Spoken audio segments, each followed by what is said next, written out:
बिस्मिल्लाहिर्रहमानिर्रहीम अस्सलाम वालेकुम। आज हम 10th क्लास की कंप्यूटर को पढ़ेंगे और उसमें हम जो डिस्कस कर रहे हैं वो है हमारा लेक्चर नंबर 7 जो chapter number 1 problem solving method से लिया गया है। हमने प्रीवियस लेक्चर में प्रॉब्लम सॉल्विंग मेथड्स डिस्कस किए थे, उनको जिस तरह सीक्वेंस से पढ़ा था उन्हीं सीक्वेंस से हमने उसको पढ़ा था। आज हम एक फर्दर टॉपिक जो मेथड से निकल कर बाहर आता है वो अलग से एक टॉपिक है एल्गोरिदम। आज हम एल्गोरिदम को डिस्कस करेंगे। एल्गोरिदम आपके मेथड्स में भी इंक्लूड था, उसमें भी हमने इसे देख लिया था और अब हम एल्गोरिदम को मजीद समझेंगे कुछ एग्जांपल्स के साथ।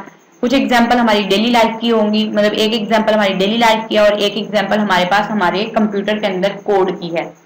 चलिए हम एल्गोरिदम को देखते हैं। तो एल्गोरिदम क्या था, हमने पढ़ा algorithm finite set of step होता है, मतलब ऐसे स्टेप्स होते हैं जिसका कोई ना कोई एंड होता है। आप उसकी एल्गोरिदम बनाते हो जो किसी ना किसी मसले या टास्क को खास तौर पर फॉलो करते हुए उन स्टेप्स को आप क्या करते हो, किसी भी प्रॉब्लम का सोल्यूशन निकाल लेते हो। इसके साथ एल्गोरिदम को कैसा होना चाहिए, एल्गोरिदम को क्लियर होना चाहिए, पेनाइट यानी कि उसका कोई ना कोई एंड होना चाहिए, उसके बाद इफेक्टिव और उसे पुरअसर होना चाहिए, मुतासिर करने वाली होनी चाहिए। इसके अंदर एल्गोरिदम में हमने लास्ट टाइम एक डेस्क चेकिंग भी पढ़ा था टॉपिक। तो डेस्क चेकिंग भी एल्गोरिदम का बहुत इंपॉर्टेंट पार्ट है। इसमें क्या किया जाता है, आपकी एल्गोरिदम को टेस्ट किया जाता है, क्या यह आपकी एल्गोरिदम वर्क कर भी रही है या नहीं। अगर कर रही होती है तो हम एल्गोरिदम को अगले मरले में भेज देते हैं और अगर ऐसा नहीं होता तो हम फिर से उसे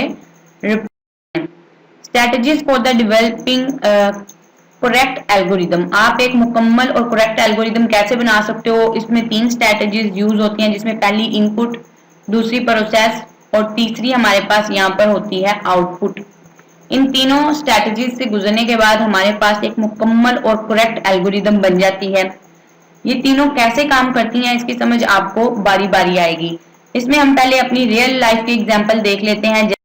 प्रॉब्लम है, प्रॉब्लम क्या है कि आप घर में केक कैसे बनाएंगे। तो घर में हम केक कैसे बनाते हैं उसके लिए हमारे पास एक सबसे पहले एल्गोरिदम के स्टेप नंबर 1 में कहते हैं कि आप अपने ओवन को 3 to 5 डिग्री फ़ारेनहाइट पे क्या करो, गर्म कर लो। उसके बाद क्या कर लो, स्टेप 2 में आप क्या करोगे, आपके जितने भी केक के अज्जा हैं उन सबको आप इकट्ठा करो। उसके बाद वो जो भी अज्जा हैं उनको एक बाउल में मिक्स कर लो। उसके बाद अब क्या करो, आपने वो जो मिक्सचर बनाया है अपने केक का उसको आप एक पैन में डाल लो। उसके बाद आप क्या करो, फिर आप अपने केक को ओवन में रख दो और 50 मिनट के लिए उसे पकने दें। उसके बाद छठे स्टेप में आप क्या करें, आप देखेंगे स्टेप को। इसमें क्या होगा कि आप इसमें स्टेप को रिपीट भी करेंगे। रिपीट कैसे करेंगे, सबसे पहले तो आप अपने केक को चेक करोगे, जब वो 50 मिनट्स के बाद रेडी होगा आप उसको चेक करोगे कि हाथ लगाएंगे, अपनी फिंगर्स को केक पर लगाएंगे उसके टॉप पर, कि अगर वो स्प्रिंग बैक होगा यानी कि वापस आएगा तो आपका केक रेडी है। अगर ऐसा नहीं होता तो आप फिर से अपने केक को 5 मिनट के लिए दोबारा बनाओगे। और ये अमल हम रिपीट करते रहेंगे कब तक, जब तक कि हमारा केक बन नहीं जाता। इसके बाद हमारे पास जो 7वां स्टेप आता है उसमें हम क्या कहते हैं, हमारा केक बन के रेडी होता है, हम उसे कट करके सर्व कर लेते हैं।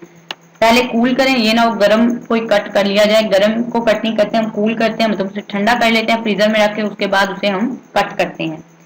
ये तो हमारी सिंपल एग्जांपल थी। अब हम देखते हैं कोडिंग के हमारे पास एल्गोरिदम क्या होती है। ये एग्जांपल आपकी बुक में मौजूद नहीं है, ये मैंने आपको जस्ट समझाने के लिए छोटी सी एल्गोरिदम बनाई है ताकि आपको मुकम्मल पता चल जाए कि कोडिंग के अंदर हम एल्गोरिदम को कैसे बनाते हैं। तो हम एल्गोरिदम यहाँ पर बनाएंगे, 2 नंबर को हम किस तरह से जमा कर सकते हैं। तो यहाँ पर आप अपना प्रोग्राम या एल्गोरिदम को स्टार्ट करेंगे। उसमें हम देखेंगे हम इनपुट के तौर पर 2 डिजिट्स लेंगे, 2 and 2 यानी कि 2 लेंगे हम। उसके बाद हम कैलकुलेट करेंगे 2 जमा 2 यानी कि 2 जो हमने इनपुट लिए थे उन दोनों पे हम इम्प्लीमेंटेशन करेंगे या प्रोसेस करेंगे प्लस का। उसके बाद रिजल्ट हमें पता है 4 हमारे पास आ जाएगा और रिजल्ट ट्रू हो जाएगा। तो उसके बाद हमारा जो प्रोग्राम होगा वो एंड होगा। आपको पहले भी बताया गया है कि अगर आपके एल्गोरिदम का रिजल्ट या आउटपुट करेक्ट निकलती है तो तब आपका एल्गोरिदम ठीक होता है, अदरवाइज आप दोबारा से उसको फिर से देख कर दोबारा समझते हो।